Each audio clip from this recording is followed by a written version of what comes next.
කාලි ආදරය කරාට ශිවට ශිව බැන්දෙ පාර්වතීව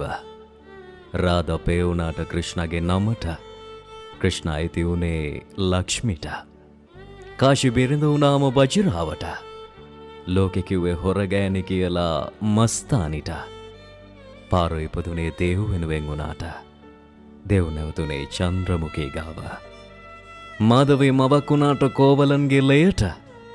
කෝවලන් නැවතුනේ අන්තිමට කන්නකී ගාව ජීවිතේ බෙදාගත්ත දෙන්නෙක් වුණාට තව කෙනෙක් තනි වුණා ආදර කතාවල